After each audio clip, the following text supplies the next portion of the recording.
Bonjour groupe, donc nous sommes rendus à la deuxième partie de l'algèbre qui se nomme les opérations sur les polynômes. Donc je vais faire quelques petits rappels pour le secondaire 2, étant donné qu'on va utiliser quand même beaucoup de bases de l'algèbre de secondaire 2. Donc la première chose que je vais vous parler, c'est un terme. C'est quoi un terme en algèbre? Un terme, c'est une expression composée du produit de constantes. Donc constante, on parle en algèbre de constante quand on veut exprimer des nombres, des chiffres, et de variables. On retrouve parmi les termes des termes constants. Donc, je vais vous donner quelques exemples de termes constants. Donc, et de termes tout simplement algébriques. Donc, un premier terme que je pourrais vous nommer, j'aurais x2y. Ça, c'est un terme. Qu'est-ce qui va séparer les termes? Normalement, c'est l'addition et la soustraction. Un deuxième exemple, je pourrais vous écrire tout simplement la lettre x. Donc, on a un terme en algèbre. Le chiffre 4, c'est ça qu'on parle dans le fond d'un terme constant en algèbre. C'est un terme qui n'a pas de lettres. Donc, vous avez déjà vu ça l'an passé en secondaire 2.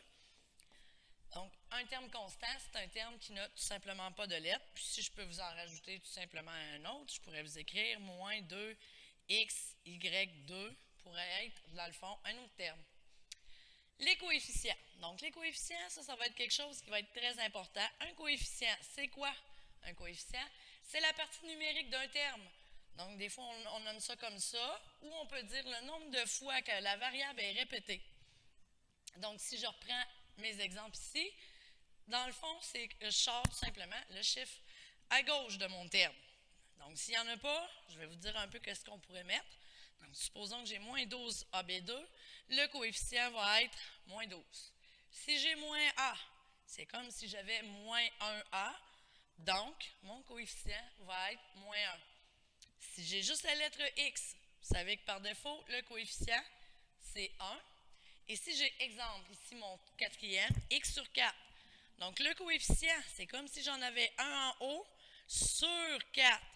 Donc, mon coefficient, ça va être un quart et non juste 4, parce que c'est pas 4x que j'ai comme terme, c'est x sur 4.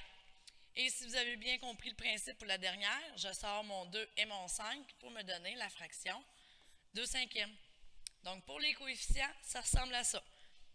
Autre chose aussi qui va être important en algèbre, qui est important de réviser, ce sont les exposants. Donc, les exposants, c'est un nombre qui indique le nombre de fois qu'une quantité est multipliée par elle-même. Donc, vous avez un exemple ici dans le bas. Je descends. Dans 5 à la 3, mon exposant, ça va être quoi? Ça va être 3. Donc, pourquoi j'ai besoin de savoir ça? Parce qu'on va utiliser ça quand même assez souvent et vous l'avez déjà utilisé. Ensuite, je reviens sur quelques termes, dans le fond, que vous avez déjà appris. Donc, un monôme, c'est quoi? C'est une expression algébrique, parce que là, je vais parler d'un monôme multiplié par un polynôme. Ben, il faut savoir un peu c'est quoi. Donc, un monôme, c'est une expression algébrique qui contient seulement un terme, comme 12xy3z, pour être, dans le fond, tout simplement un monôme. Je vais aussi avoir les polynômes. Donc, c'est une expression algébrique qui contient un ou plusieurs termes. Donc, on appelle ça un polynôme.